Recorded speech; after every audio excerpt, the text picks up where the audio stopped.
오늘은 성경 신명기 8장을 보겠습니다.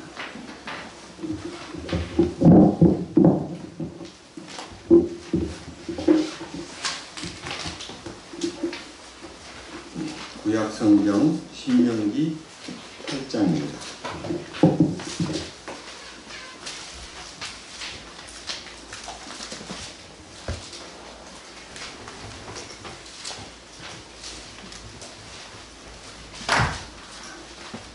신명기 8장 1절 말씀에서 10절까지 말씀을 읽겠습니다. 너희는 내가 이날 내게 명령하는 모든 명령을 지켜 행하라.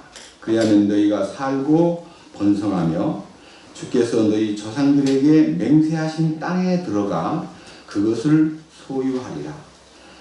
너는 주 네 하나님께서 이 40년 동안 광야에서 너를 인도하신 그 모든 길을 기억할지니 이것은 그분께서 너를 낮추시며 너를 시험하사 내 마음속에 무엇이 있는지 또 내가 그분의 명령을 지키려 하는지 그렇지 아니한지 알고자 하시니라.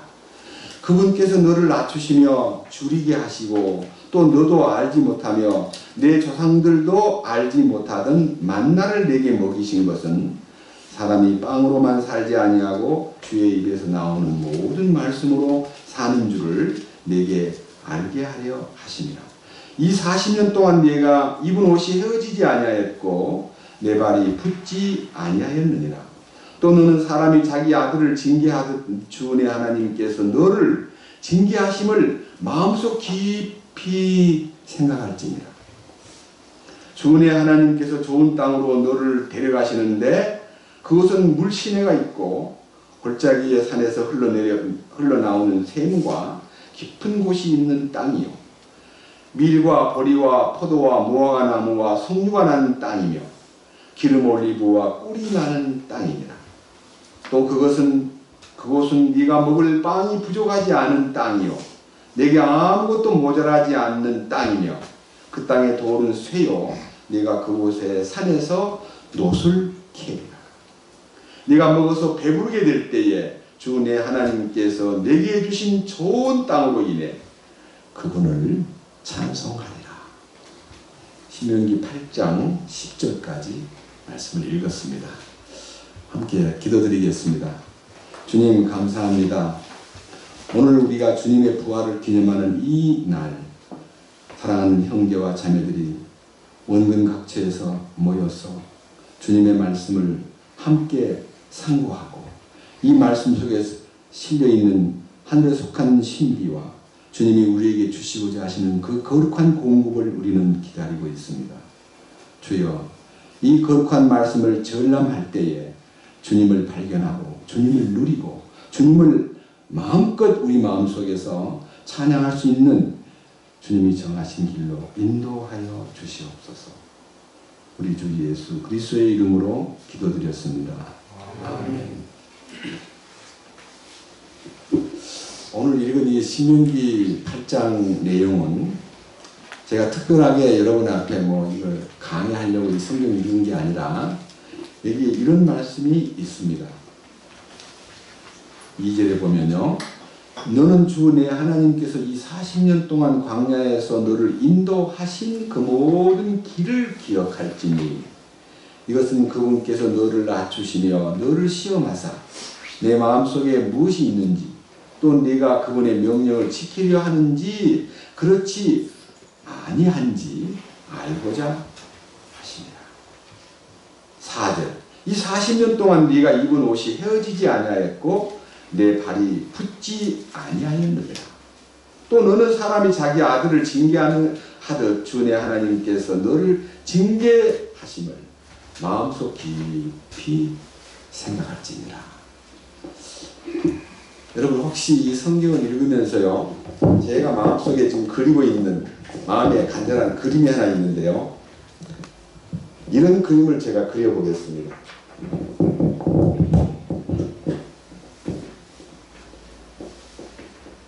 이집트라고 하는 이 노예 생활을 430년 하던 그 세상에서 그들이 이제 광야로 나옵니다.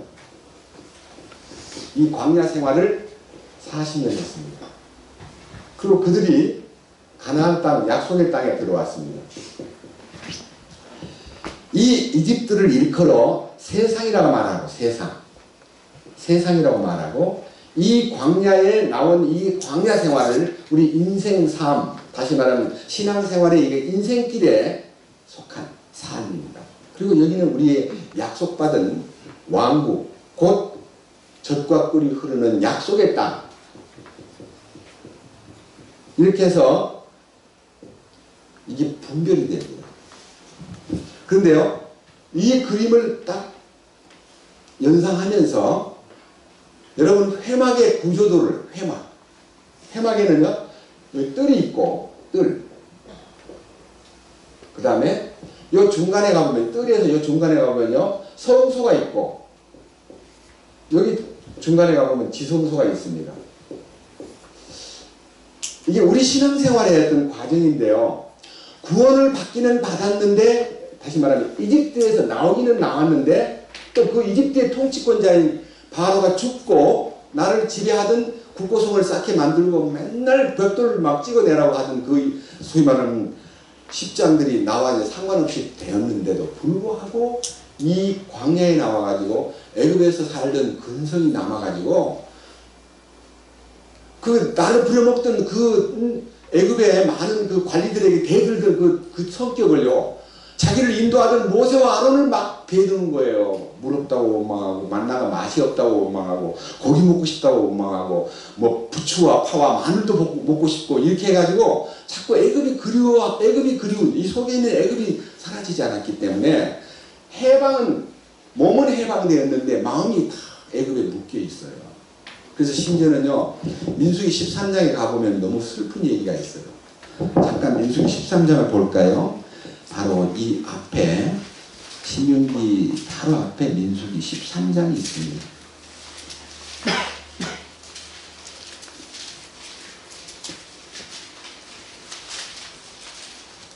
민수기 13장에 보면 제목이요, 가나안으로 정탐꾼들을 보냄. 그래가지고요, 12명의 정탐꾼들을 가나안 땅에 가가지고 어떻게 그 환경, 뭐 성곽이 어떻고, 나무가 얼마나 많고, 얼마나 무장되어 있고, 얼마나 성벽이 높고, 이런 모든 소위 말하는 정찰을 해오라고 12명의 지파별 대표자를 뽑아가지고 보내서 40일 동안 정탐을 하게 만들었습니다.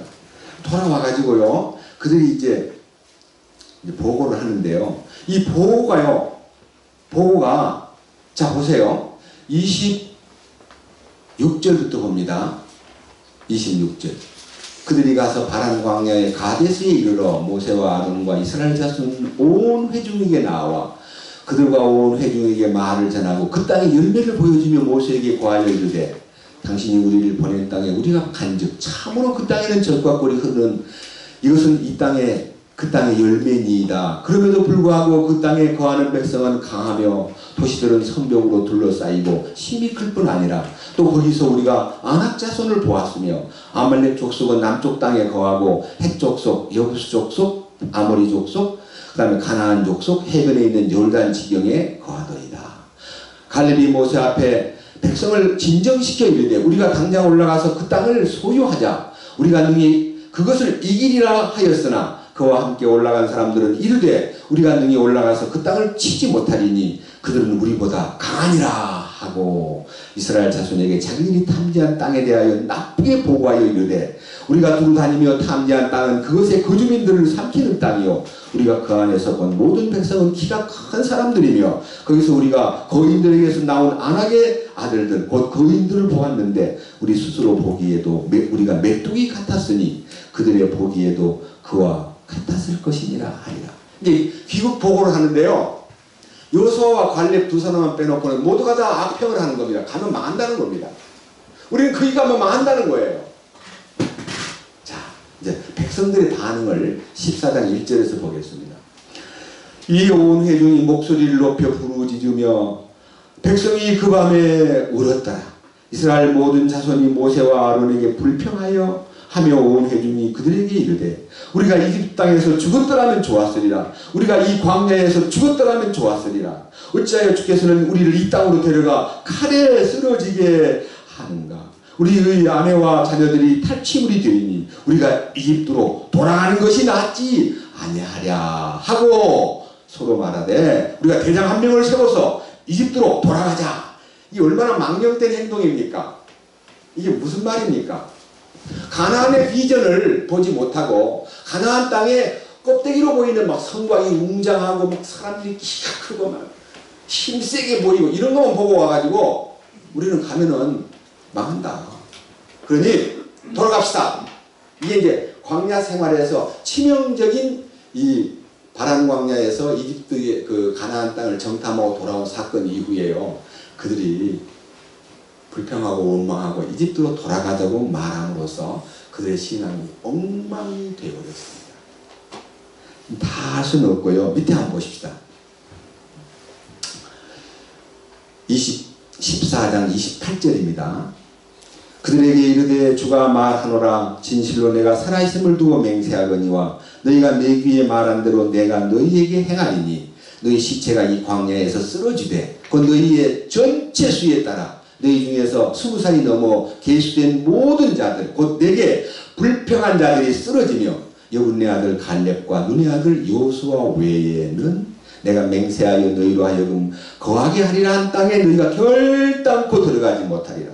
그러나 너희가 탈취물이 되겠다고 말한 너희의 어린 것들을 내가 데리고 들어가리니 그들은 너희가 멸시한 그 땅을 알게 되려니와 너희에 관하여는 너희 사체가 이 광야에 쓰러질 것이요 너희 자녀들은 너희의 행음을 짊어지고 너희 사체가 광야에서 소멸될 때까지 40년 동안을 광야에서 헤매리라. 사실요 이것이 우리 신앙생활의 모습인 거예요.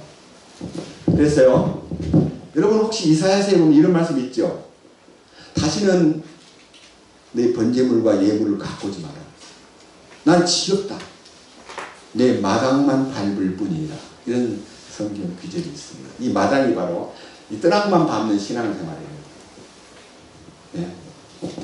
보통 때는 그냥 세상 사람 같이 살고 예수를 믿기는 믿는데 교회나 주일날 한번 뜰 한번 받고 예수님 안녕하십니까? 저 차 왔습니다. 예배드리고 안녕히 계세요. 다음 주일날 뵙겠습니다. 이렇게 일요신자가 마당만 밟는 사람이에요. 그리고 성경이고 뭐고 생활 가운데 감사하고 기도고 아무것도 없는 사람이에요. 마당만 밟는 신앙은 몸은 광야에 있지만 삶이 이집트에서 여전히 묻혀있다는 뜻입니다. 뜨락만 밟는 신앙생활. 그건 가나안 땅에 못 가잖아요. 그 다음 보세요. 광야 생활에서 불평, 불만, 원망, 두려워하고 하나님의 인도하심과 능력을 믿지 않는 여기 이 놀라운 얘기를 한번 들어봅시다. 여기 14장에요. 14장에 6절 보겠습니다. 그 땅을 탐지한 자들 중에 눈의 아들 여호수아와 여분네 아들 갈렙이 자기 옷을 찢고 이스라엘의 온 무리에게 말하여 이르되 우리가 두루다니며 탐지한 땅은 매우 좋은 땅입니다. 주께서 우리를 기뻐하시는 우리를 이 땅으로 데리고 들어가시고 그것을 우리에게 주실 것입니다. 그것은 젖과 꿀이 흐르는 땅입니다. 오직 너희는 주를 대적하여 반역하지 말며 그 땅의 백성을 두려워하지 말라. 그들은 우리의 양식이니라. 옛날 성경에는 그들은 우리의 밥이니라 그랬어요. 사실 우리나라는 밥이라 그러지만은 사실 미국에서는 밥이라 안 그러잖아요. 빵이라 그러죠. 그죠? 그래서 이 단어를 bread, 그냥 양식이라고 불렀습니다. 그들은 우리의 양식이니라. 뭐라 그랬습니까? 네?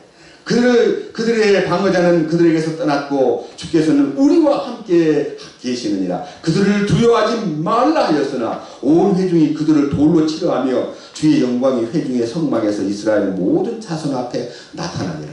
여호수아와 갈렙을 막 민중들이요 10명의 그 악한 보고를 듣고 막 여호수아와 갈렙을 죽이려는 거예요. 그래서 그들이 모두가 다 하나님의 능력을 거절했기 때문에 광야에서 행음을 짊어지고 방황하다가 그들이 광야에서 다 죽었습니다. 여러분 이것이 무엇입니까? 광야 신앙생활의 광야 생활은 필수의 코스이긴 하지만요. 여기에서 60만 명 중에서 여호수아와 갈렙이라는 두 사람만 하나님의 인재와 능력과 손길과 약속을 믿고 나머지 60만 명 중에서 대부분이 전부가 다 99.9%죠. 뭐였습니까?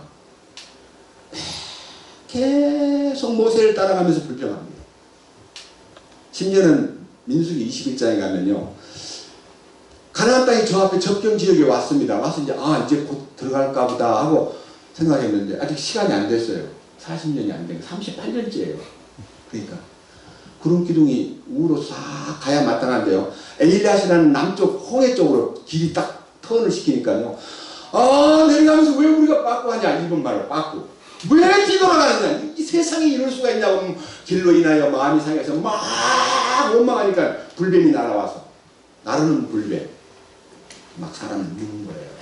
무는 사람마다 다 쓰러집니다. 제가 그때 모세의 지도자로서 모세였다면, 하나님 참 공의 없습니다. 참 불평불자들이 끝까지 불평불자, 하나님 죽어야 마땅한 놈들입니다. 잘하셨습니다. 하나님의 징계는 공의 없습니다. 이렇게 얘기해야 되는데요, 모세가 엎드려서 주여 저들을 살려주십시오. 저들을 죽여서는 안 됩니다.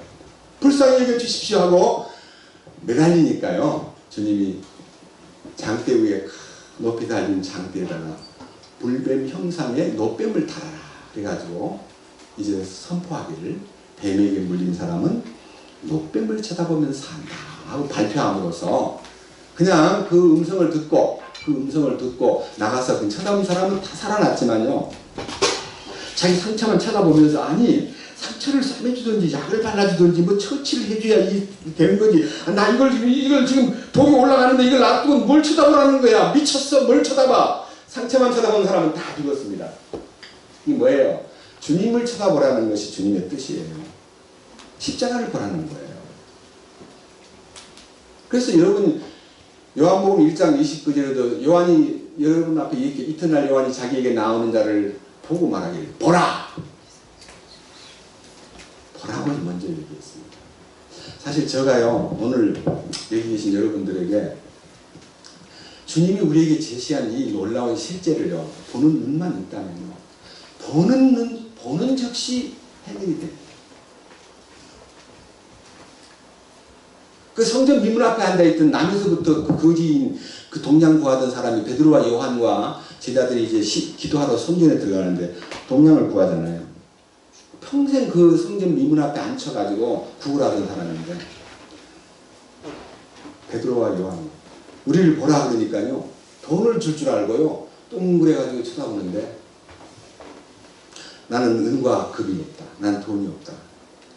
내게 있는 것을 너한테 주고 싶은데 나사렛 예수 그리스도의 이름으로 걸으라고 소리를 탁 지르면서 손을 잡아주니까 팍 뛰어가지고요 성전으로 막 뛰어들어가서 찬송도 부르고 막 어쩔 줄 모르는 그 항상 미문 앞에 앉아서 구걸하던 그 거지가 걷고 뛰고 하는 걸 보고, 그것이 예루살렘의 큰 뉴스거리가 되고요, 그로 인해서 사내들인 공회가 모여가지고 회의를 열고 대책 회의를 열면서 너무너무 기가 막히니까 베드로를 불러다가 막 신문하면서 이거 어떻게 된 거냐?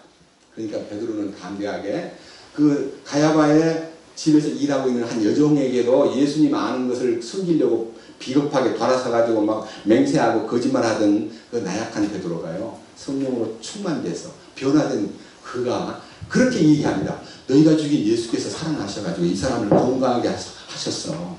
예수님을 내가 낫게 한 게 아니라 예수님이 오셔가지고 낫게 한 거예요. 이 병자를 예수님이 일으켜 세우신 거예요 하고 소리 지르면서 성경을 인용해가면서 말을 하니까요, 좀 무식한 어부 갈릴리 출신의 저 바보 같은 게 말을 정말 잘하네. 잠깐 나가 있어 해놓고는 대책해야 돼요. 어떻게 하면 좋겠냐? 입을 털어나가야 됩니다. 입을 털어나갑시다. 다시 불러가. 야, 놓아줄 테니까 다음부터 절대로 예수 얘기 꺼내지 마라. 뭐 예수가 뭐 그리스도고 그런 얘기 하지 마. 나가. 다음부터 그런 얘기 꺼내면 죽여.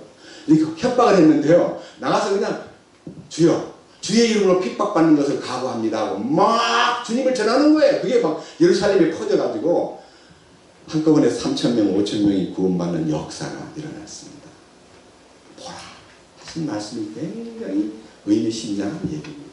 여러분, 말씀을 통해서 주님의 그 놀라우심을 한번 보는 눈이 열리기를 원합니다.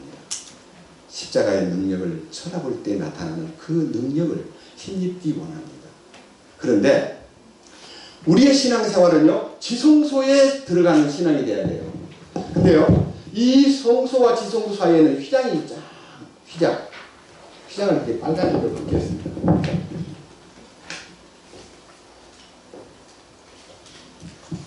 휘장 높이가 8m예요. 그리고 금색, 자색, 홍색과 청색 실로 수를 놓았는데요. 굉장히 두꺼운 천에다가요, 정교하게 거기다가 구름 천사의 수를 놨어요. 그런데 예수님이 십자가를 지시면서 다 이루었다고 운명하시면서 휘장이 위로부터 아래로 쫙 갈라져 버렸어요.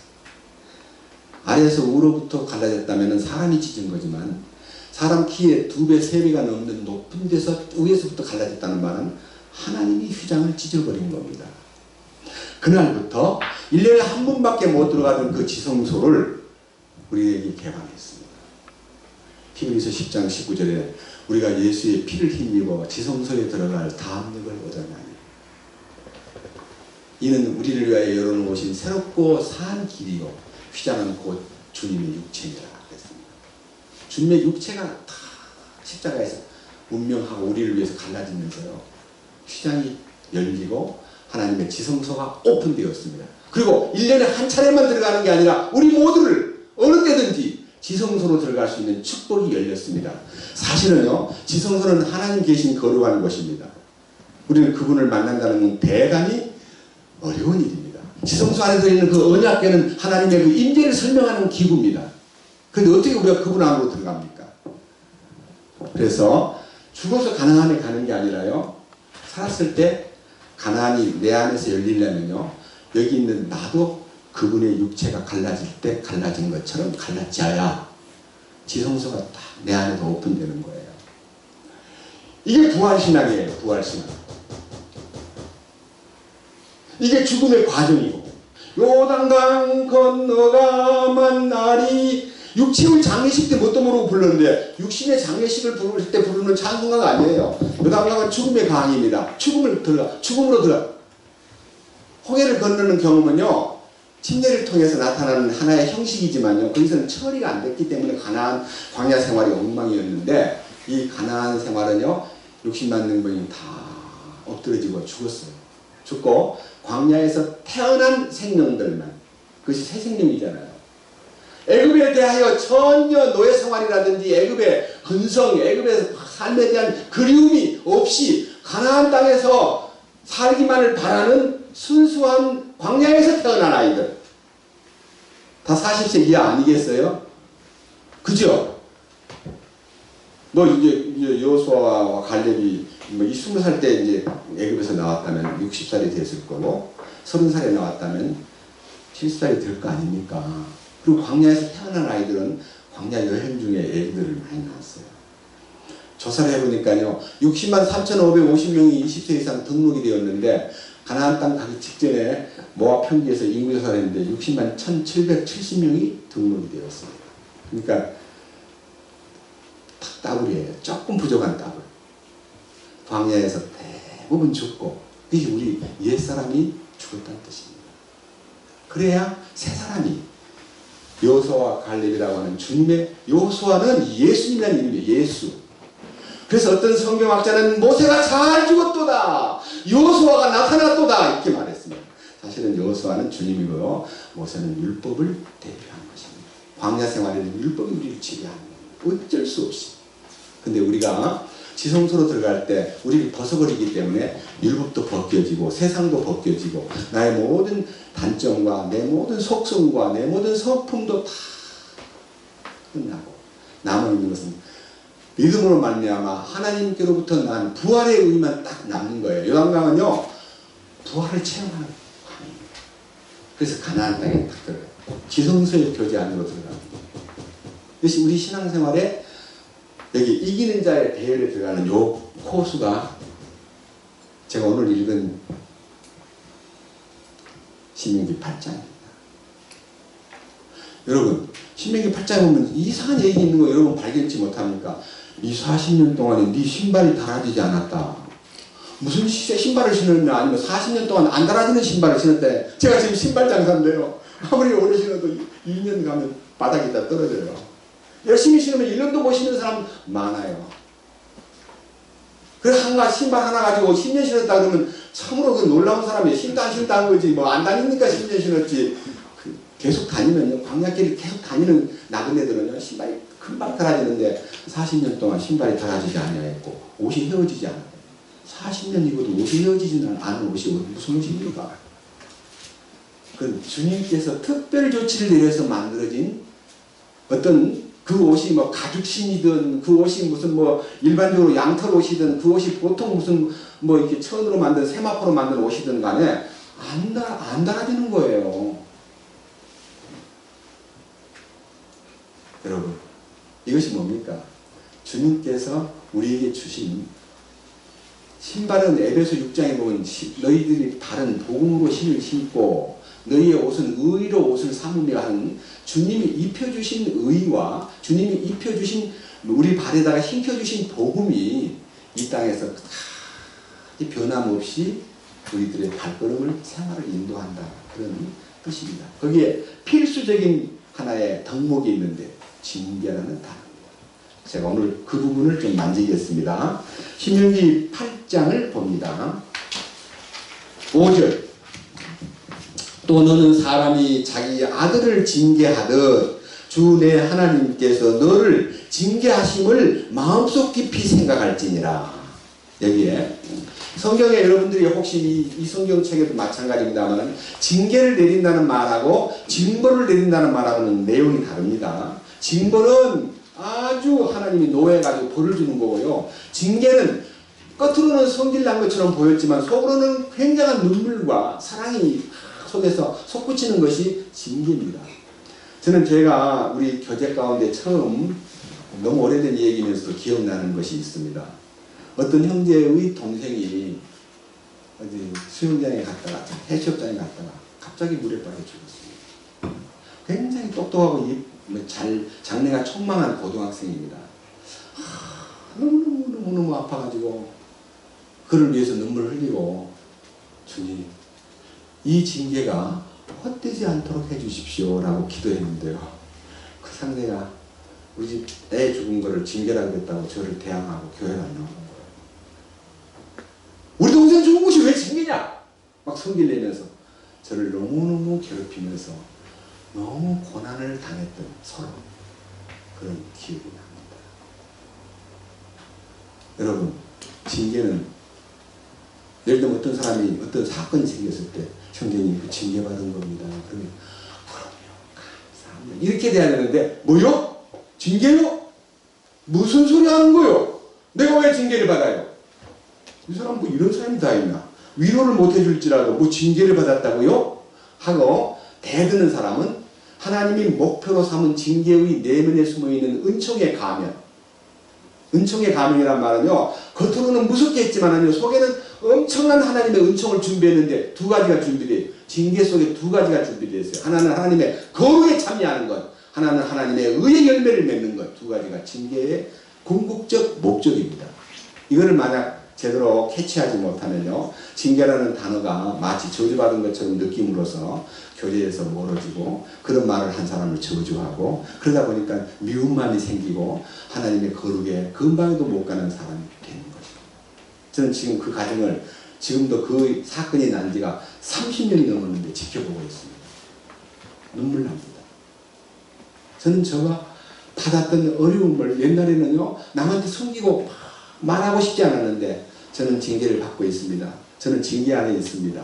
저는 그것을 감사하게 생각합니다. 그렇게 징계받는 것이 막 그렇게 감사하고 뜨겁게 눈물이 날 정도로 고마운 사건이라는 것을 느낍니다. 제가 뭐 이렇게 망했다든지 뭐 제 집이 막 이제 소위 말하는 경매로 막 넘어가 버렸다든지 뭐 완전히 마누다 우리 집 사람이 완전히 병마에 떨어져가지고 죽기 직전까지 갔다든지 할 때 여보 이건 징계야. 너무너무 좋아. 조금만 참아요. 지금은 슬프게 보이고 지금은 답답하지만 조금만 지납시다. 조금만 지납시다라고 격려하면서 징계를 가지고 은혜를 받는 우리 과정이 있습니다. 히브리서 12장 봅시다.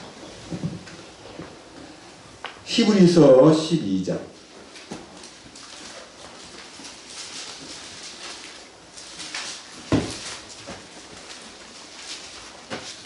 5절.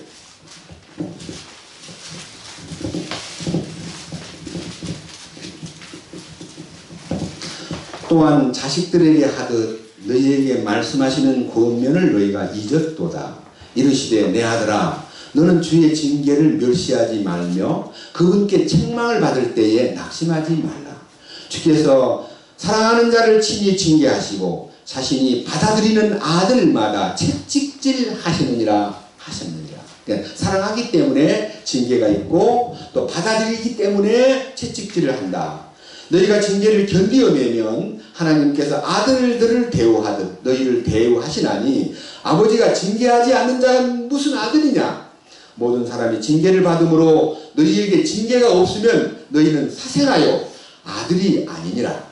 또한 우리에게 있던 우리 육체의 아버지들이 우리를 바로잡아도 우리가 그들을 공경하였거늘 하물며 영들의 아버지께 우리가 더욱 복종하고 이로써 살아야 하지 아니하겠느냐. 진실로 그들은 며칠 동안 자기들이 기뻐하는 대로 우리를 징계하였거니와 그분께서는 우리의 유익을 위해 하시나니 이것은 우리가 그분 자신의 거룩함에 참여하는 자가 되게 하려 하십니다. 하나님의 거룩함으로 이끌어주기 위해서 매를 대는 거예요.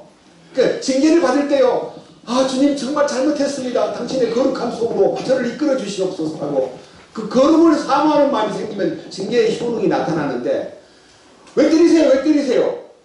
하나님 너무하지 않아요? 날 싫어요 당신. 이렇게 해서 때리는 하나님을 원망하고 피하려고 하면요 매를 더 많이 맞습니다. 우리는 세 아들을 길렀습니다. 저는 2살 터울로 73년생, 75년생, 77년생 홀수생인데요. 12살 때까지 매를 대했습니다. 매를 댈 때도 몽둥이를 대는 게 아니라 항상 놀러 나가가지고 지들이 스스로 보는 데서 저 해인사 근방에 신우대가 많이 있는 데서 신우대를 스님한테 한 다발 거들하게 얻어가지고 집에다 갖다 놓고 3번 약속을 어기고 내 얘기 신용을 약속된 대로 어기면 매를 때렸는데 걔한테 흥정을 합니다. 너 몇 대 맞으면 좋겠냐? 한 대만 맞고 싶지요. 지금 네 몇 살이니? 7살입니다. 그래. 오늘은 7대를 맞아야 되겠다. 종아리를 커다라 해가지고 이제 그 매를 가지고 때립니다. 그런데 진짜 쌈박해요. 상당히 신우대 가도 약간 가느다란 신우대인데 때리면요 굉장히 회가 팍팍 나요. 성경에 이렇게 기록되어 있습니다. 채찍과 꾸지람이 지혜를 주거늘 임으로 하게 버려두면 그 자식은 부모를 욕되게 하느니라. 성경에 하나님이 부모를 채찍을 참아 못하는 사람은 자식을 미워하는 사람이라. 하나님을 사랑하는 사람은 자식한테 근실히 징계하느니라. 하나님이 내가 너를 때리면 좋아하고 하나님 내가 너를 안 때리면 나를 때릴 텐데 그럼 아빠가 하나님한테 맞을까? 내가 너 때리는 게 옳겠냐 물어가지고 아빠가 하나님께 맞으세요. 그렇게 안 해요. 제가 맞아야 되겠습니다. 그렇지? 그래서 이제 때려서 아프게 해놓고는 저 나와버리고 엄마에게 다시 가서 약도 좀 발라주고 좀 만져주라 그래요. 그래서 이제 애들을 이렇게 딱 껴안고 내가 네 때문에 바깥에서 얼마나 가슴이 저렸는지 몰라. 네 맞을 때 막 눈물이 나서 못 견디겠다고 막 안고 울어주면요 얘가 엄마 품에서 막 울다가 네가 왜 오늘 갑자기 잘못한 게 아니고 3번이나 네가 연거푸고 아버지 앞에 신용을 어기고 약속을 어겼기 때문에 그런 거 아니냐. 아무리 알았어요. 그리고 12살 딱 생일 되는 날 너는 이제 매로부터 해방이다. 너는 말길 알아두니까 이제부터 만류하겠다. 매를 그 아이한테는 안 돼요. 하는데요. 3명이 공동으로 맞을 때요. 첫째 놈은 조금 약간 미안한 얘기입니다. 첫째 놈은 그냥 덤덤하게 약간 그 표를 이렇게 맞고 둘째 놈은 한 대만 때리면 아프다고 도망을 가요. 그럼 제가 그거 따라가가지고 야야야 그렇게 맞으면 내가 너를 때리다 말고 너 몸을 때리면 어떡하겠냐. 내 머리는 안 때린다마는 너 이만큼 와. 아빠 너무 아파요? 아니야. 아프라고 때린 거야. 걷어. 때릴 때 더 세게 때려주더라고요. 이상하게. 도망 다니는 애는. 근데 막내는요. 표도 안 내요. 아무리 때려도 끄떡을 하지 않고 아프다 소리도 안 하고 그러니까요 2대쯤 때리다가요 약간 제가 겁이 나요. 이런 속에 뭐가 들어앉아있길래 이러지 않고 살살 때려 살살. 그러니까 매를 숭이 맞으면 살살 때리고 매를 피하려고 도망가는 놈한테는 어쩔 수 없이 힘이 더 세지고 그리고 늠름이 많은 사람은 중간만 맞아요. 12살 때까지 매 때리고 그 다음부터는 말을 했습니다. 그렇게 철저하게 교육을 시켰더니요, 이 애들이 결혼해가지고 애들 다루는 방법을 주합사한테 전수를 받아가지고 잘해요. 절대로 가죽을 가지고 때리거나 뭐 이상한 뭐 야구방망이를 들거나 아니면 뭐 발로 차거나 빗자루를 들거나 이거는 무식한 짓이에요. 애들들이 그 자식들을 다루는 방법도 상당히 교육의 가치가 있다고 느꼈습니다. 왜 애를 매를 때립니까? 약속을 지킬 줄 알아야 된다. 밑에 보십시오. 히브리서 12장 두 번째입니다. 11절. 이제 어떤 징계도 그 당시에는 기쁘게 보이지 아니하고 슬프게 보이나 그럼에도 불구하고 나중에는 그것으로 말미암아 단련된 자들에게 그 이제 징계를 통해서 단련을 받으면 그로 인하여 그것이 의의 화평의 열매를 맺느니라. 의의 열매.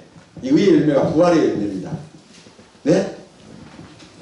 여러분, 이 성경에서 말하는 의의를 잘못 가르쳐가지고 예수의 피만 적용하고 예수님의 피가 우리 권 목사님도 여러분 의자는 이렇게 양양자 밑에 이렇게 나아자입니다. 요 양은 예수님이고 요 나는 나거든요. 예수님이 내 위에 딱 올라서면은 예수님의 피로 내가 의로워졌다는 뜻입니다. 죄값을 치른 의로워진 것만 소위 말하는 칭의만 강조하다 보니까 이 의가 의로워졌다는 신분상 의로워진 것, 이 위치적인 의입니다. 위치적인 의. 제가 여러 번 얘기했잖아요. 그래서 풀 뜯어 먹던 양을요, 끊임없이 똥 싸고 누워 또 뭐 풀 뜯어 먹고 그냥 매 하다가 나중에 잡혀 죽기도 하고 하던 양인데요. 제사장이 거룩한 성소에 쓰기 위해서 다른 이게 일꾼들 중에서 양 한 100마리 사오게 이제 곧 6월절도 다가오고 외국에서 온 사람들이 적어도 상당한 숫자가 온다는데 한데 그 유대인의 이 상술에 대해서 쓴 글을 보니까 기가 막히더라고요. 수천 명이 몰려오면 수천 마리 양이 있어야 될 거 아닙니까? 근데 양은 앞에 견본 양 깨끗하고 좋은 양 한 5, 60마리 탁 갖다 놓고요. 나머지 양은 없어요. 그리고 한 마리 잡은 것 중에서 양을 피를 따로 모아놨다가 한꺼번에 안 쓰고 조금씩 쓰고요. 한 마리 저 양 잡아서 제물로 삼겠습니다. 그러면 돈을 딱 받고 양을 끌고 들어가서 성소 안으로 들어가는 처럼 연문으로 빠져나와가지고 다시 뺑 돌아가서 그 양떼에다 도로 갖다 놓고 돈만 받고 양 팔아먹는 거예요. 그것이 그 유대인의 상술 속에 나오는 겁니다. 타락이 되니까요, 양을 안 죽여. 그 남아있는 피하고 재물 중에 일부를요, 조금씩 쪼개가지고 조금씩 형식적으로만 드리고 양을 끌고 탁 들어가니까 자기 위해서 이제 재물이 드려지는지도 아는데 그걸 끌고 뒷문으로 빠져나와서 다시 양 또 나중에 딴 사람이 와서 저 양 받치 있습니다. 그 양 또 끌고 갔습니다. 수천 명이 와도 다 양을 그렇게 했다는 겁니다. 이게 얼마나 타락된 거예요. 그런데 이 의가 로마서 4장 25절에 예수 그리스도는 우리의 범죄함을 위하여 내어줌이 되고 우리를 의롭다 하심을 위하여 살아나셨느니라. 그러니까 의는 부활과 관계가 있는 겁니다. 이 의가 부활에 의해야지 의롭다 함을 얻은 칭의로서는 부족합니다. 칭의로서는 부족해요. 의의 열매를 맺어야 돼요. 빌립보서 3장. 빌립보서 3장. 에베소서 다음에 빌립보서.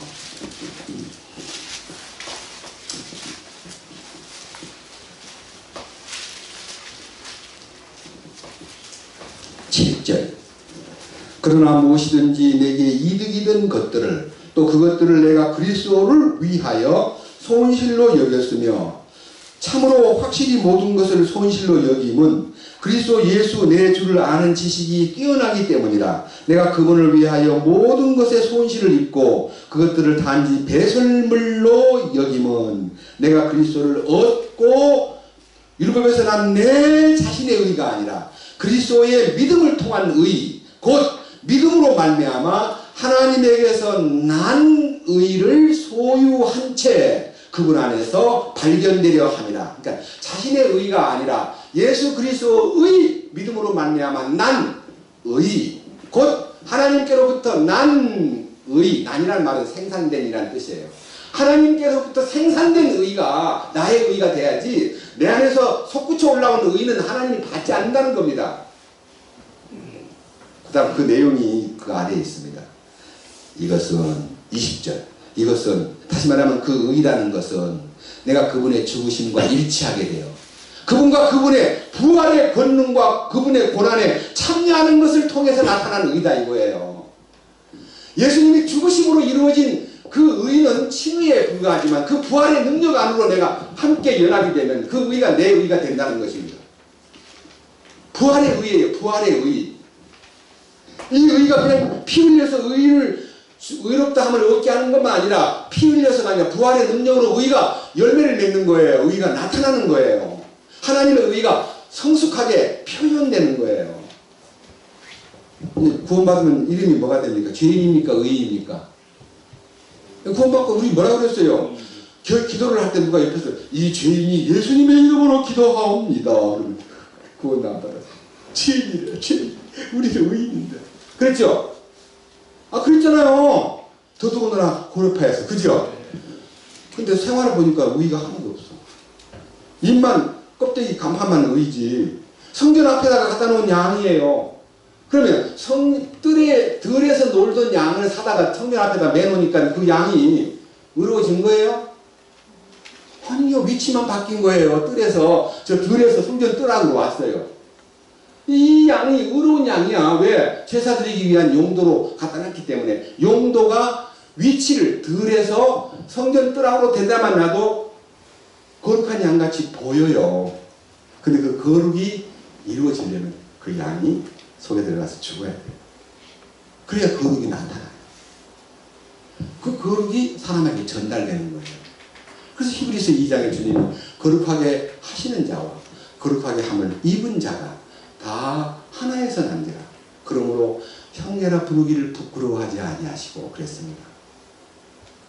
예수님 부활하시자마자 이렇게 했어요. 내 아버지 곧 너희 아버지, 내 형제들 곧 너희 형제들에게 가서 내가 다시 살아났다고 알려라. 예수님은 우리를 형제라 불러주었습니다. 예수님은 원래 독생자이십니다. 죽었다가 다시 사심으로 많은 아들들이 태어남으로써 예수님은 맏형이 되셨습니다. 장자가. 근데 우리 그 장자이신 주님이 모든 유산을 독차지한 게 아니라 우리를 다 공동 상속자로 삼아주시는데 단 부활에 참여한 사람들에게만 공동 상속권을 약속하셨습니다. 지성소의 교제 속에 들어온 사람에게만, 가나안을 소유한 사람에게만, 그리고 왕국의 실제 속에 사는 사람에게만, 그의 통치를 받는 사람에게만 왕국의 상속권을 허락합니다. 광야에서 다 죽었다는 말은 뭔 말이에요? 이들은요, 지옥 갔다는 말도 아니고 상이 없다. 가나안 땅의 상이라는 건요, 가나안 땅을 차지한다는 것은 어떤 사람이 가나안 땅에 들어가냐 그러면요, 시편 37편 봅시다. 누가 가나안 땅으로 들어갑니다. 시편 37편.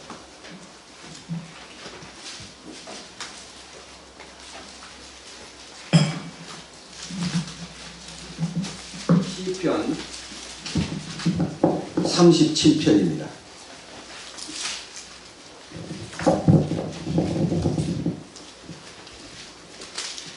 9절. 악을 행하는 자들은 끊어지려니와 주를 바라는 자들은 무엇을 상속하리라? 땅을 상속하리라. 이제 주를 바라는 자는 부동산을 많이 사리라 그런 뜻 아닙니다. 이 땅은 아까 신명기 8장에 얘기했던 좋은 땅, 젖과 꿀이 흐르는 땅, 그리고 놀랍게도 하나님의 언약이 머물러 있는 땅, 하나님의 시선이 머물러 있는 땅, 하나님의 관심이 집중되어 있는 땅, 그 땅을 일컬어서 주님을 바라는 자에게 준다 그랬고요. 그 다음 11절. 그러나 온유한 자들은 무엇을 상속한다 그랬습니까? 땅을 상속하고 넘치는 화평 속에서 즐거워하리로다 그랬습니다. 그 다음 21절. 사악한 자는 빌리고 갚지 아니하나 의로운 자는 공유를 베풀고 주는도다. 그분께 복을 받은 자들은 땅을 상속하되 그분께 저주를 받은 자들은 끊어지리로다. 여기에서 그분께 복을 받은 자. 첫 번째는 주님을 바라는 자. 두 번째는 온유한 자. 세 번째는 그분에게 복을 받은 자. 그 다음에 29절에 의로운 자는 땅을 상속하고 영원히 그 안에 거하며. 그 다음에 마지막 14절, 34절. 주를 바라고 그분의 길을 지키라. 그리하면 그분께서 너를 높여 땅을 상속받게 하실 것이요. 이 땅에 관련된 이 얘기는요, 무엇을 얘기하느냐? 여러분, 이 땅, 이 좋은 땅, 이 가나안 땅. 마태복음 5장 5절에 온유한 자는 복이 있나니 저희가 땅을 상속받을 것이며. 그 땅이 뭔 땅입니까? 신명기 8장에 나오는 땅입니다. 다시 본문으로 갑니다. 신명기 8장 이제는 7절입니다. 신명기 8장 10절, 7절. 주 내 하나님께서 좋은 땅으로 너를 데려가시는데 그곳은 물시내가 있고 골짜기가 있고 산도 있고 흘러나오는 샘도 있고 깊은 곳이 있는 땅이요. 밀과 보리와 포도와 무화과나무와 석류가 나는 땅이며 기름 올리브와 꿀이 나는 땅이라. 자, 여기서 지금 여러분의 신앙생활이요, 뜰에서 머물러 있는 뜰만 밟는 신앙생활이냐, 성소 안에 들어오긴 들어왔는데 성소의 신앙생활이라는 것이 뭘 얘기하냐 그러면요, 성소에는 진설병을 담은 떡상이 있고요, 떡상이 있고 일곱 촛대가 있는 일곱 금촛대가 있습니다. 일곱 촛대, 일곱 금등대가 있고, 요 앞에는 분향단, 오늘 기도를 얘기합니다. 이것은 주님을 누리는 신앙생활을 얘기하고, 일곱 금등대는 빛 대신 주님과의 관계를 얘기합니다. 근데 성경에 이렇게 되어 있잖아. 빛 가운데 있다 하며 그 형제를 미워하는 자는 거짓말쟁이요 진리가 그 속에 없다 그랬어. 빛 가운데 있다 그러면서 말로는 빛 가운데로 걸어가면 말을 하면서 생활이 지금 입에서 어두운 말이 나오고 인상도 막 어둡게 보이고 인상 성질을 부리고 막 뒤지고 엎고 말. 그래서 하는 말이, 말씀 잘하는 사람도 그러네요. 당신은 강당에서는 천사 같은데 어떻게 집에 오면 이렇게 악마같이 그러세요. 이중인격자예요. 이 성소의 생활이라는 게요, 들쭉날쭉 빛에 있다가 어둠에 있다가 주님의 빵을 먹었다가 주님의 빵을 만족하지 않고 다른 빵을 자꾸 먹으려고 그러고, 기도는 하는데 뭔 기도만 하면 청구서만 올리는 기도. 주야 이것도 해주시고 저것도 해주시고 잘 살게 해주시고 우리 아들 서울대학에 들어가게 해주시고 고시 패스하게 해주시고 맨날 욕심만 갖고 부고장 이제 하나님 앞에 이 청구서만 올리는 기도가 혼생명이 변화되지 않은 상태입니다. 이것은 육체로 사는 것, 이것은 혼으로 사는 것, 이것은 영 안에서 완전히 주님과 하나가 된, 주와 일치된 영 안에 거하는 것입니다. 근데 이 혼이요, 변화돼가지고 이 광야 생활에서도 영의 지도를 받는 사람이 여호수아, 갈렙. 여호수아는 예수라는 뜻이고요, 갈렙은 좀 미안합니다만 개라는 뜻입니다. 근데도 그 아주 개가 충실한 개예요. 갈렙은 충실한 개예요. 여호수아가 딱 대장이 돼가지고 가나안 땅을 분배할 때요, 갈렙이 또 저에게도 땅을 좀 분배해 주시면 좋겠습니다 했더니, 제일 안 좋은 험난한 저 성을 당신이 점령하시오 그랬더니, 네, 주님의 이름으로 점령하겠습니다. 그 갈렙이 굉장히 용감하게 난공불락의 성을 점령했고요, 사사 일대 아들이요, 아들이 딸이 시집갈 때, 압살한 딸이 시집갈 때 그 온니엘이라는 일대 사사가요, 딸한테 딸 너 시집갈 때 뭘 줄 것 같더니, 아버지 저 셈을 저에게 주세요. 셈 안 했으면 가지고 가고요. 그 다음에 굉장히 용감하게 하니까 일대 사사가 돼서 40년 동안 이스라엘의 사사로 사위가 등극을 해요. 이 갈렙의 영향을 받은 겁니다. 사실은요, 좋은 장인 만나면 상당히 인생에 영향을 받아요. 그거 아셔야 돼요. 우리 나를 낳아준 분도 물론 중요하지만요, 우리 집사람을 낳아준 아버지 좋은 분 만나면 인생에 큰 영향을 받아요. 이드로라는 사람이 모세의 장인 아니에요. 모세가 어려움 당할 때 얼마나 자문을 잘해주고요, 아주 근엄하게 모세를 이렇게 다 돌봐주는 기도하는 장인. 여러분들이 이제 대부분 이제 얼마 안 가면 할아버지 되는데 며느리를 위해서, 사위를 위해서 기도하는 사람이 되시면 좋겠어요. 그런데 이 구원을 받았다 그러면서 아직도 이집트의 근성과 이집트의 모든 습성을 못 버려가지고 그 문화에 그냥 자꾸만 뒤돌아가는 세상으로 가는 사람. 주님 안에 있다고 성소의 교제와 떡상도 있고 뭐 떡도 먹고 때로는 뭐 이제 등대의 빛 가운데 산다고 말하면서도 불평불만을 안 버리고 있는 이중인격자. 완전히 자기가 철이 돼가지고 휘장에 찢기고 가나안 땅에 들어가서 주님의 지성소의 교제 속에 사는 사람. 그러면서 부활의 의를 소유하고 왕이신 주님과의 관계가 열려있는 사람. 그리고 마지막에 약속의 땅에 대한 보증을 받는데 제가 어저께 얘기했잖아요. 영이 가난한 자는 하늘왕국을 소유하게 되고 애통하는 사람은 자기의 혼이 주님 앞에 위로받는 혼이 되고 온유한 자는 땅을 차지한다는 약속을 받게 됨으로써 마음이 순수해지고 긍휼을 베풀게 되고 의에 주지고 목마른 자가 되고 그리고 어떤 어려움도 있어도 화평케 하는 자가 되는 피스 메이커가 되는 거예요. 피스 메이커. 내가 들어간 어떤 집단, 어떤 단체, 어떤 직장, 어떤 인간관계에서도 내가 들어가면 그 분위기가 화기애애한 분위기가 되는 것이 그리스도인이 되어야 됩니다.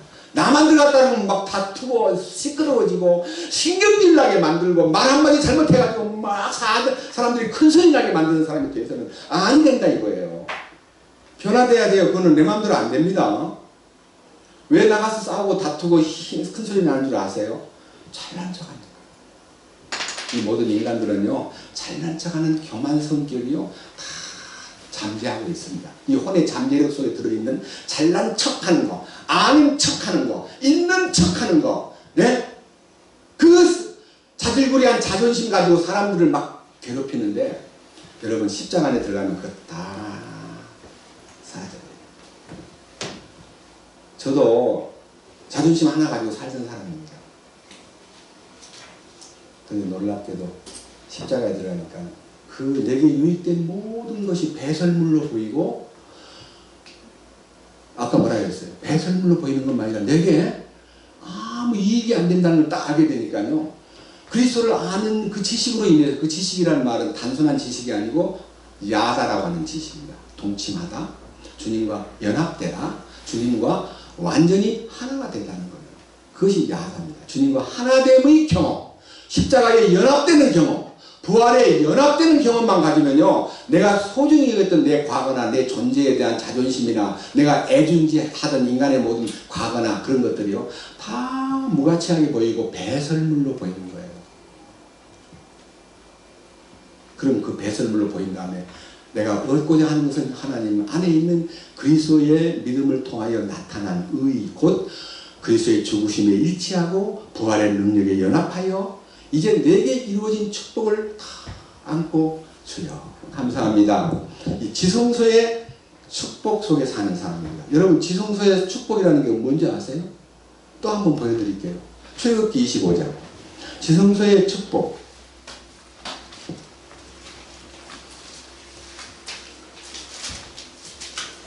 출애굽기 25장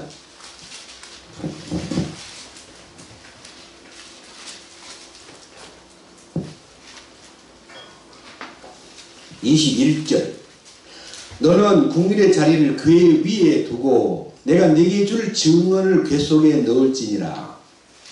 거기서 내가 너와 만나고 여기요 증언궤라고 하는 것은 25장 10절에 보면 증언궤 지성소에 증언궤를 들어놓는 증언궤의 설계도면이 나오는데 그 증언궤 위에 뚜껑에 국민의 자리가 있는데 그 국민의 자리에 너를 초대하여 내가 너하고 만나준다. 이 만남이 이루어지는 광장 그와의 진정한 만남이 이루어지는 광장이 지성소의 경험입니다.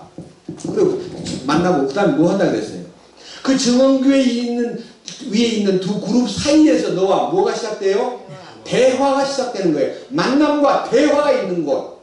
그러니까요 이 성소에서 기도를 할 때는 혼자 앉아가지고 막 일방적으로 말하는 것입니다. 근데 놀랍게도 히브리서 9장을 보니까요 휘장이 갈라지면서부터 지성소 안에 없던 요 분향단이 요 지성소로 딱 옮겨졌어요. 이전되었어요. 다시 말하면요 성소에서의 기도는 독백이고요. 독백. 혼자서 주님 앞에 막 얘기하는 거예요. 막 얘기해달라고 막 소리 지르는 것이 독백이에요. 근데요 지성소의 교통과 기도는 독백이 아니고 대화예요. 대화가 뭡니까? 말하고 듣고 이제 의논하듯이 하는 거예요.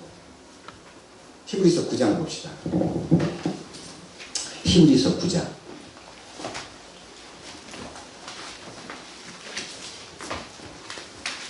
2절. 성막이 만들어졌는데 첫째 것은 안에 등잔대와 상과 보여주는 빵이 있었고 성소라 불리며 3절. 둘째 휘장 뒤에 있는 성막은 지성소라 불리느니라.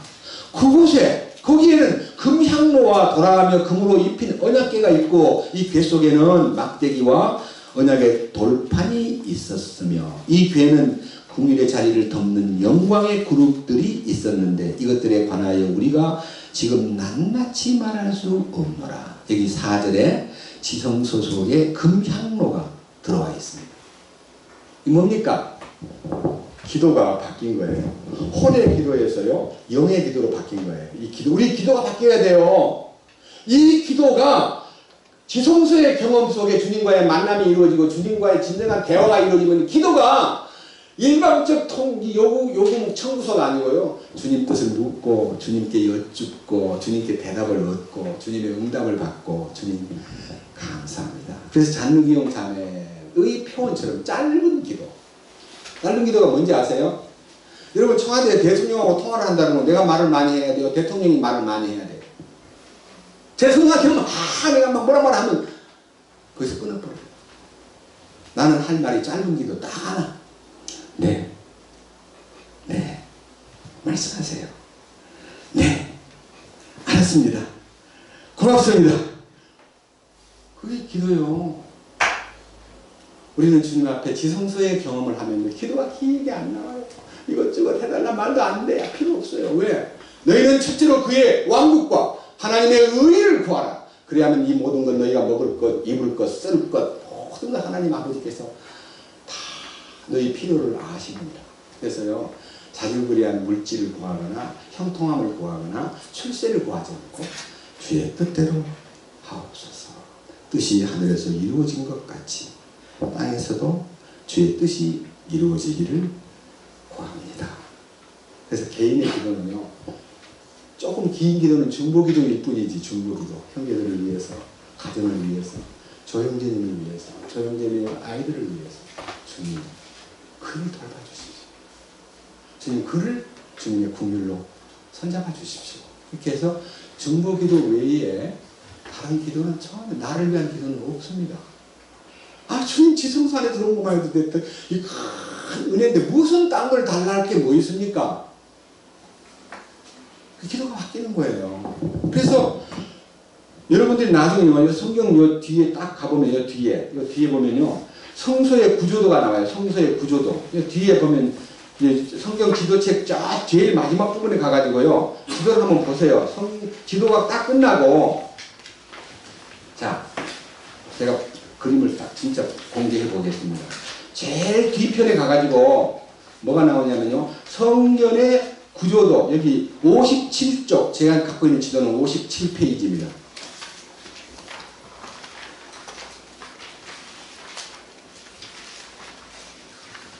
뜰과 성소와 지성소가 그려져 있는데 솔로몬 성전도 마찬가지고 여기에 그 성막도 마찬가지예요. 성막.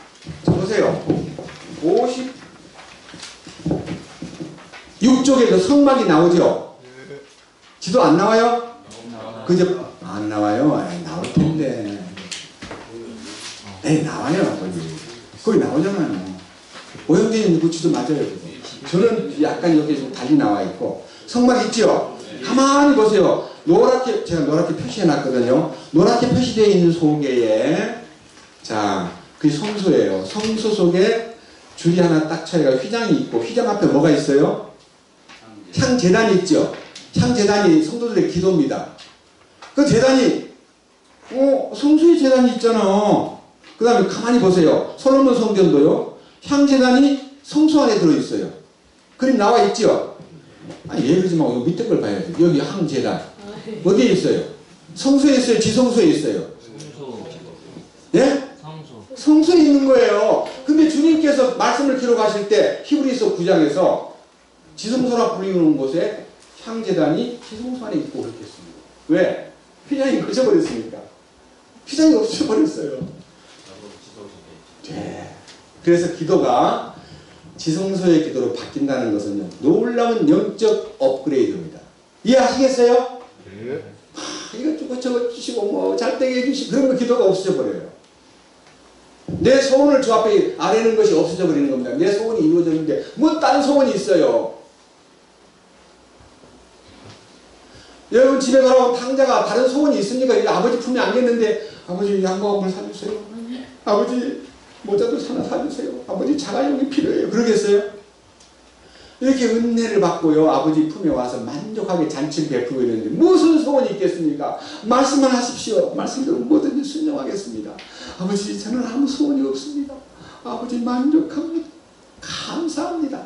그것이 아들의 기도여야 돼요. 우리가 돌아온 탕자잖아요. 옛날에 전도할 때 뭣도 모르고 돌아온 탕자를 구원받는 장면으로 묘사해가지고 비유를 들었는데, 아들이었던 사람 아들로 돌아왔는데 뭐 그게 구원이에요. 아들 아닌 자가 아들 되는 것이 구원이지.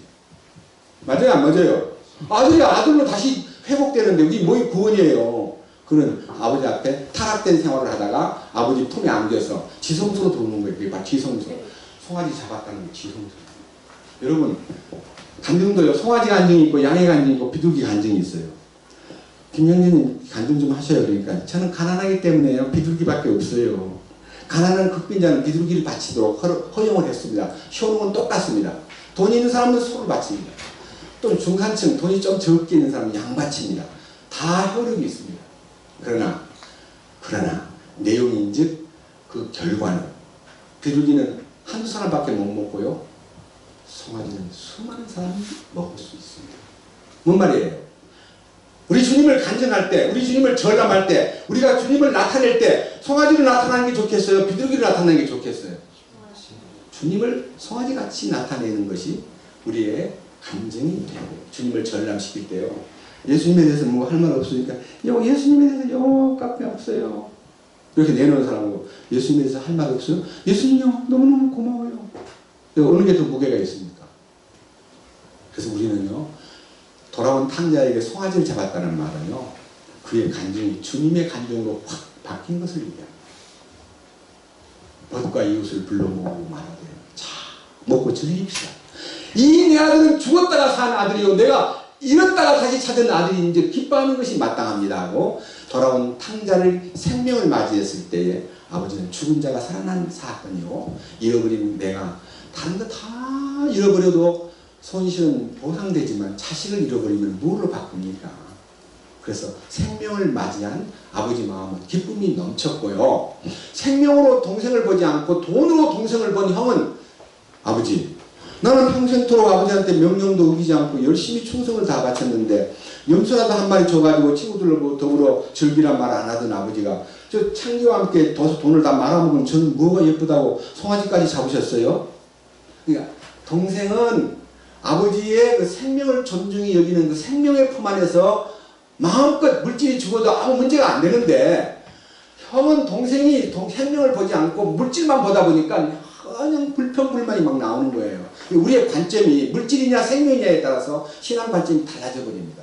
우리의 기도도요, 혼생명은 물질을 추구하고 영에 속한 생명은 하나님을 추구하기 때문에 지성소의 경험에 들어가면요, 자기를 위한 욕구, 계산, 손해보고 이익 보는 자기 이익을 추구하는 마음이 없어요. 여러분, 이런 변화가 부활 생명에 나타나는 변화입니다. 부활 생명. 제가 말하면 이 손해볼까봐 벌벌 떨고, 나 그건 안 돼요. 나는 못해요. 이게 뭐예요? 욕심이잖아요. 주님이 원하시면 무엇이든지 하겠습니다. 나는 주님 겁니다. 그래서 내게 유익된 모든 것을 해로 여기고 내가 소중히 여겼던 모든 것이 배설물로 여겨지는 그리스도를 얻고 그 안에서 발견됐다고 하는 놀라운 축복이요 안에 이루어졌기 때문에 모든 것을 다 주님 앞에 맡길 수 있습니다. 근데 한 가지 좀 더 인식해야 될 부분입니다. 바울의 고백을 들어보겠습니다. 빌립보서 3장입니다.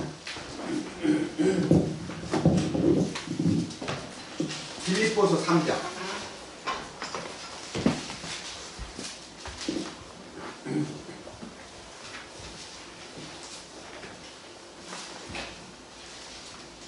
찾았습니까?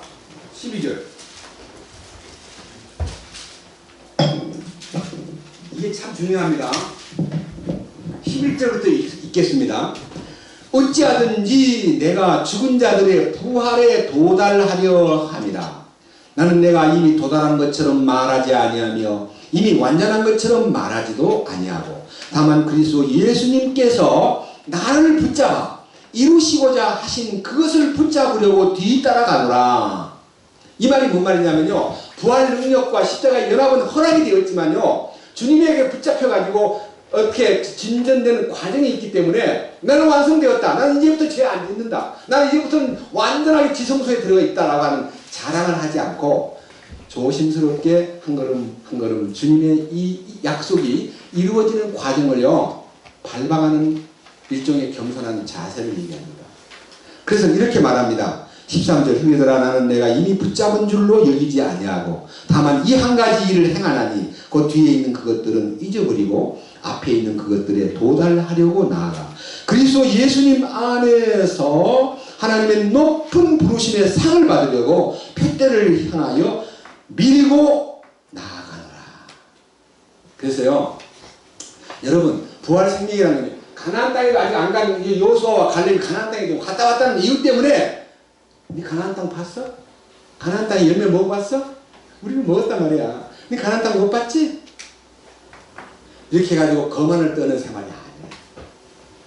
가나안 땅에 아직 안 들어간 사람이 가나안 땅에 대한 경험이 속에 있다고 해서 건방을 떨고 사람들한테 막 자랑하고 막 너 가나안 땅 가봤어? 이렇게 해가지고 사람을 무시하는 그런 성향이 여호수아와 갈렙에게 없었어. 여러분 그거 아셔야 돼요. 아직 가나안에 못 들어갔지만, 아직 천년왕국에 못 들어갔지만 그 왕국의 통치권이 내 안에 행사하고 있기 때문에 한쪽에서는 통치권 훈련을 받는 것이지 통치자가 된 것은 아닙니다. 맞잖아요. 통치자가 된 거예요. 지금부터 군림하면 안 됩니다. 그래서 사도 베드로가 우리에게 흔하게 얘기했습니다. 너 양떼들에게 군림하지 마라. 그래서 니골라 주의는 형제들을 위해 군림하는 사상입니다. 니골라당, 니골라, 예? 이 교황, 주교, 홍의주교, 주교, 신부 뭐 이렇게 다 돼 있는 그 계급이요, 바로 니골라주의입니다. 목사님, 장로님, 집사님, 권사님, 그것도 니골라주의입니다. 박사님, 교수님, 그것도 니골라주의입니다. 형제님, 나 직장에서는 할 수 없이 내가 부장으로도 불리고 내가 내 직책이 있기 때문에 대장님으로도 불리지만 교제 속에 와서는 형제라 부르기를 참 원합니다. 그래서 우리는 형제라 부르기를 부끄러워하지 않냐고. 저는 여러 차례 많은 분들로부터 미국의 어떤 대학에서 두 군데서나 목사 안수 준다는 것을 거절했습니다. 저는 목사가 필요 없습니다. 그냥 형제들과 함께 형제로 지금 남고 싶습니다. 지금요 이런 말 합니다.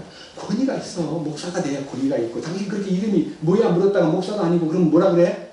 전도사? 아이고 전도사 알아주지 않는데요.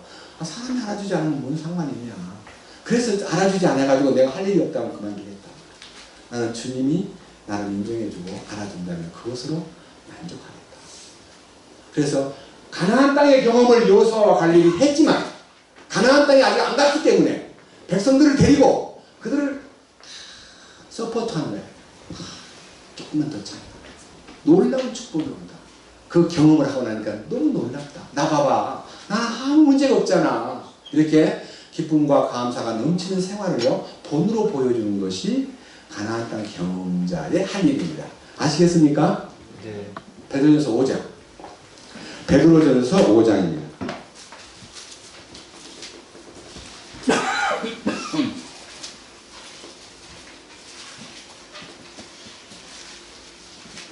(1절) 너희 가운데 있는 장로들에게 권면하노니 나 역시 장로요 그리스도의 고난의 증인이요 또한 앞으로 나타날 영광에 참여할 자니라. 자, 이 부분에서 얘기하기 위해서요. 나타날 영광에 참여할 자라 그랬는데요. 마태복음 17장에 보면 이 베드로가요. 예수님이 이런 말씀 하셨습니다. 마태복음 16장 끝부분에서. 너희 가운데 죽기 전에 인자가 왕권을 가지고 오는 것을 볼 자도 있다 그랬더니요. 우와, 우리 주님이 왕권 갖고 온대. 그러니까 너무너무 기대가 컸는데 어느 날 다 데리고 안 가고요. 9명 제자들은 산 아래 있게 하고요. 요한과 야고보와 베드로를 데리고요. 변화산상으로 올라갔습니다. 그 변화산상이 실제로는 헐몬산입니다. 올라갔습니다. 올라가가지고 주님의 영광스러운 장면이 환상 중에 나타났습니다. 요 한 장 넘겨가지고 베드로 후서 1장 16절.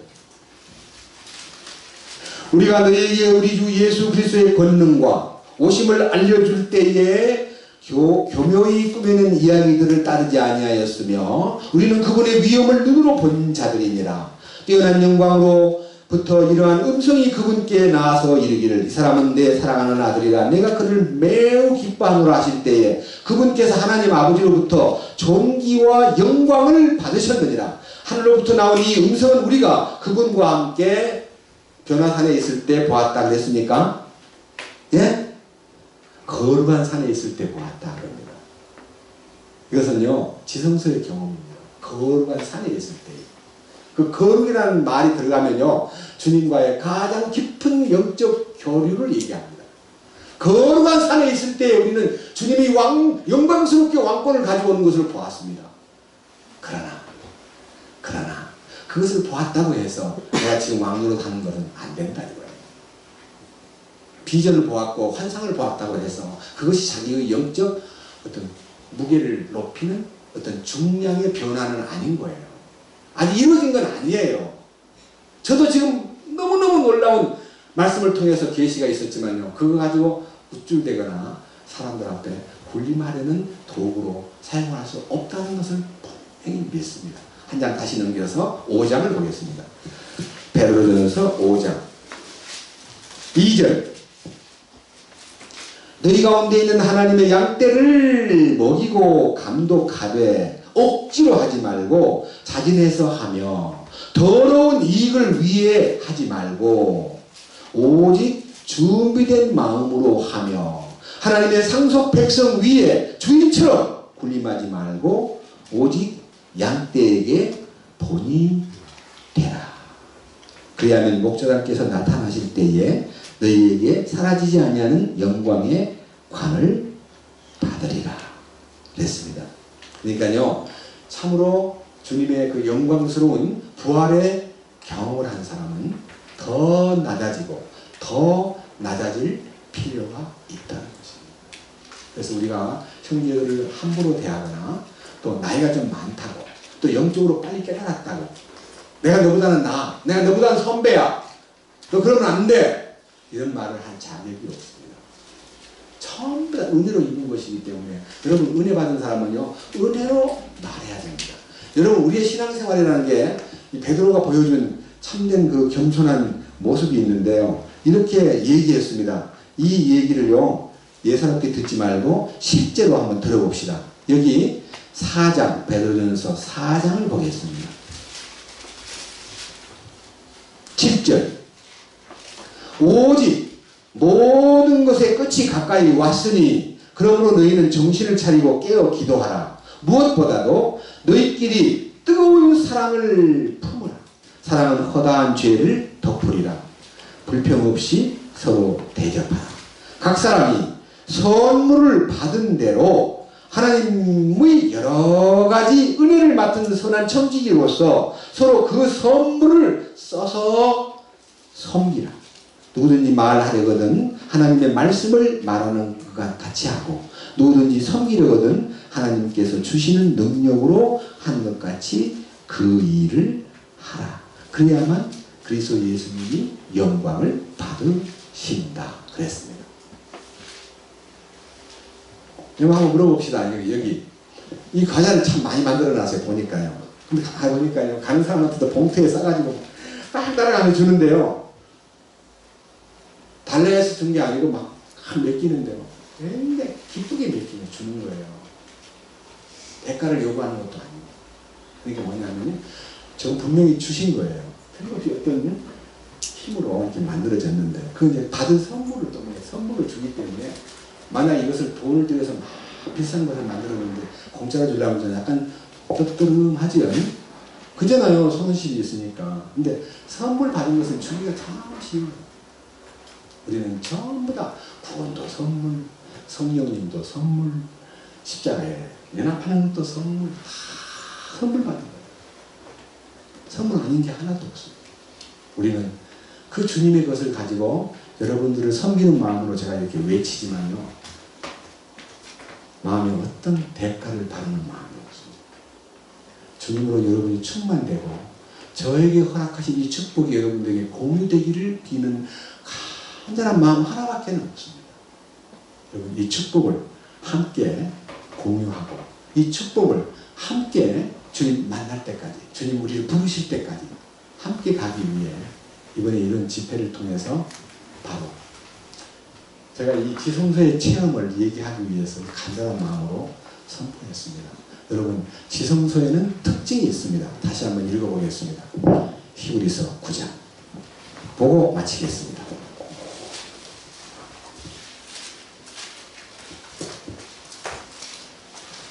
히브리서 9장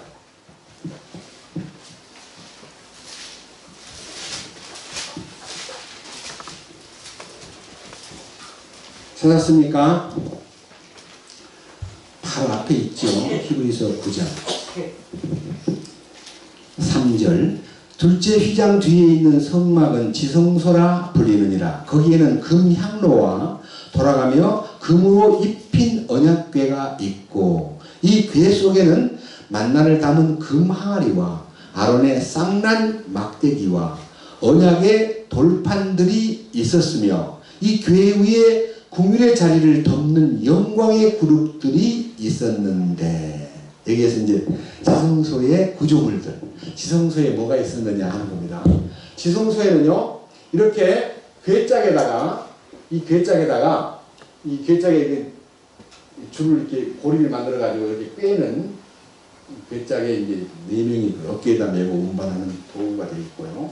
이 위에는요 그룹 천사라고 얼굴을 마주보는데 이 얼굴이 어디로 마주보냐 둘이 마주보는 게 아니고 지성소의 밑바닥 궁율의 뚜껑인 궁율의 자리를 보고 만든 이 그룹 천사 이 천사의 시선이 이 궁율의 자리를 쳐다보고 있습니다. 이 자리에서 제일 크게 나는 궁율의 자리라는 겁니다. Seat of Mercy라고 하는 궁율의 자리. 옛날 성경책에서는 속죄소 또는 시은좌 이렇게 이름을 붙여놨기 때문에 이렇게 말하니까 뭔 말인지 잘 모릅니다. 베푼다는 시자하고 은혜 은자하고 자리자자가 붙어 있는데 이렇게 쓰는 건 중국에서 나온 용어입니다. 너무 어려운 단어고요. 그냥 궁율이 허락된 자리, 궁율의 자리. 이것은요, 우리가요, 우리 그 죄 때문에 궁율을 구할 때는 번제단 앞에 가서 죄짐이 딱 벗겨져요. 천명역정에 보면 문을 통과해서 딱 들어가는 순간에 문 앞에서 내 등에 있던 죄뻗다리가 뚝 떨어져가지고 떼옥딱 굴러가 버렸습니다. 그 죄짐은 벗은 건 맞습니다. 번제단 앞에서.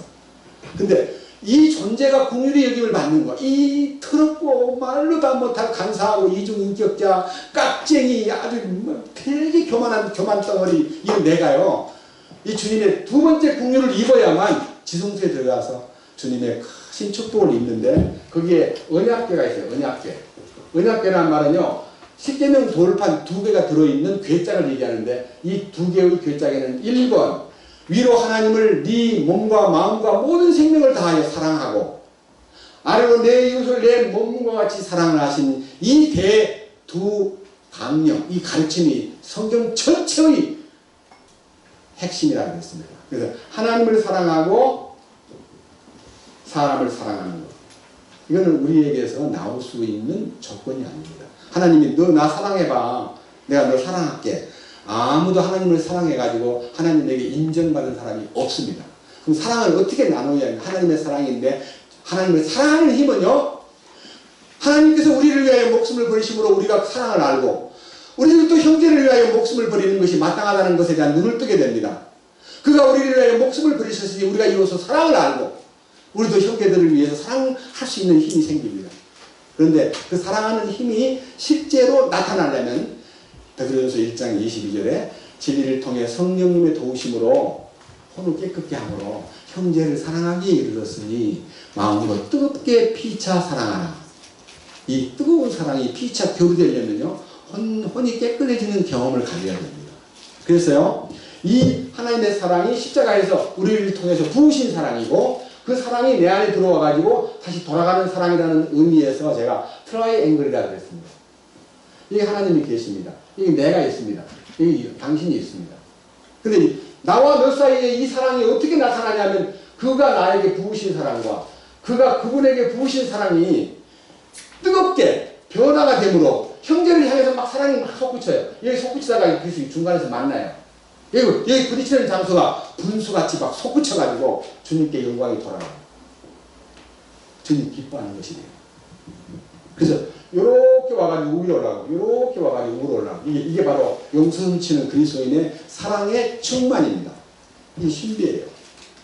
그분의 사랑이 내게 부어지고 그분의 사랑이 김영재에게 부어지고 그 김영재와 나 사이에 사랑이 막 마주쳐가지고 그래서 뜨겁게 용서훔쳐가지고 주께로 찬양으로 감사로 올라가는 거예요. 이게 이제 새 언약궤의 그 뜻이 하나님의 임재를 설명하는 거예요. 임재, 주님이 나타나신 파루시아. 파루시아는 주님의 재림을 얘기하기도 합니다. 근데 재림하시기 전에 먼저 우리 안에 임하시는 거예요. 임재. 자, 그런데 이 놀라운 언약궤의 옆자리에 세 번째 아론의 쌍난 지팡이가 있는 거예요. 아론의 쌍난 지팡이. 뭘 말하는 거예요? 지팡이는 뭘 얘기하는 거예요? 우리를 인도하는 막대기입니다. 주의 지팡이와 막대기가 나를 안위하시나이다. 우리를 이끄시는 지휘봉인데 이 지휘봉이 백성들 가운데 상당 숫자가요. 이렇게 얘기합니다. 언제까지 네 사람만 제사장이 돼가지고 맨날 그 사람들은 가만히 그냥 가고 우리는 맨날 짐을 나르고 텐트를 걷어치고 해막을 걷어가지고 똘똘 말아가지고 어깨에다 치고 맨날 뒤따라가고 우리들도 제사장이 되고 싶다고 막 대들면서 민수기 15장에 보면 막 자리를 막 노리고 대드는데 하나님께서 누가 참으로 하나님께 경배드리고 하나님을 섬기는 직책을 가진 자는 12지파에 지팡이를 하나씩 갖고 와가지고 성전 안에 갖다 놔라. 갖다 놨는데 성전 안에 그 다음날 딱 들어가 보니까 아론의 지팡이만 싹이 나 있습니다. 그리고 아몬드 열매가 열려 있습니다. 그게 뭐예요? 부활의 열매입니다. 부활 능력을 입은 자만 하나님께 경배드리고 하나님께 제사드리고 하나님을 섬기는 직책을 받습니다. 그래서 어젯밤에 제가 얘기했듯이요. 부활의 첫 열매이신 주님과 우리와 관계가 맺어지면요. 우리들이 거룩한 제사장이 되고 왕가의 제사장이 되는 것입니다. 이게 이제 하나님을 섬기는 근거가 부활의 지팡이라는 겁니다. 그 다음 마지막 뭐예요? 금 항아리에 숨겨진 만나입니다. 만나라는 것은요. 아침 일찍 걷어가지고 하루 지나면 다 그냥 녹아버리고 이틀 보관하면 썩어버립니다. 그렇기 때문에 만나는 매일매일의 양식이었습니다. 근데 지성소 안에서 보관하고 있는 금 항아리의 만나는 계속 썩지도 않고 녹지도 않습니다. 그것이 요한계시록에 숨어있는 감추어놓은 하늘에 속한 만나. 그래서 우리가요 정말 주님 앞에 지성소의 교제 가운데 들어가면요 하늘의 만나를 계속 말씀해서 열어주세요. 그래서 지금 우리 가운데요 어영님 성경책 그렇게 울긋불긋 된 것은 몇 달 안 됐죠? 한 1년? 2년이요? 근데 과거에 성경책도 물론 그렇게 울긋불긋 했겠지만요 왜 그렇게 성경책이 읽으면 읽을수록 야 어떻게 이렇게 돼 있어 세상에. 옛날에는 무슨 주석책 참고 서적이 좀 필요했는데요 이 킹제임스를 읽을 때부터요 참고 서적이 필요 없어요. 이게 자체가 그냥 너무 이해하기 쉽도록 문자가요 쉬운 언어로 되어 있고 그 다음에 주석책이 필요 없어요. 아까 말한 대로 뭐 쉬운 자 그러면 뭐 쉬운 자가 뭐요? 뭐가 쉬운 자요? 하고 주석책 찾아보고 사전 찾아봐야 하는데 일반 사전에는 또 나오지도 않아요. 쉬운 자. 근데 우리는 국문의 자리 그러니까 너무 쉽게 이해가 되잖아요. 그래서 지성소에 나타나는 이 축복이요 하나님의 임재와 사랑의 실천 사랑에 대한 경험, 사랑에 대한 실행, 그 다음에 부활에 대한 경험, 그 다음에 말씀에 대한 계속적인 공부, 감추인 만나가 열리는 거예요. 이것이 우리 영적 부활 생명에 관련된 분들의 정상적 신앙생활의 코스입니다. 주님을 찬양합니다. 네. 기도하겠습니다. 주님 감사합니다. 오늘 또 우리가 이 주일날 놀라운 주님의 말씀을 읽었습니다. 그 좋은 땅에는 주님이 약속한 보리가 있고 밀이 있고 그리고 감람나무 열매가 있고 석류가 있고 무화과가 있고 꿀이 있는 땅이라고 말씀하셨습니다. 우리의 보리가 되신 주님, 우리의 밀이 되신 주님, 우리의 올리브 기름이 되신 주님, 우리의 석류가 되시고 우리의 꿀이 되신 주님, 우리는 주님을 먹고 주님을 누리고 주님을 찬양하면서 이 가나안의 삶을 살고자 합니다. 우리를 더욱더 주님 안에서 풍성하게 이 국물의 자리로 초대해 주셔서 주님을 만나게 해주시고 주님과 대화하도록 이끄시며 그리고 우리로 하여금 그 기도가 바뀌어 지성소의 기도로서 주님을 높이고 주님의 뜻을 갈망하는 기도로 우리를 변화시켜 주신 주님을 찬양합니다.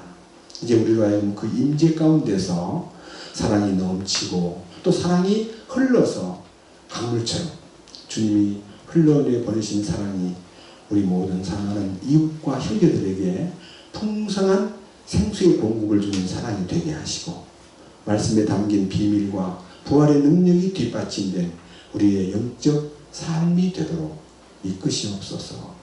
우리 주 예수 그리스도의 이름으로 기도드렸습니다. 아멘.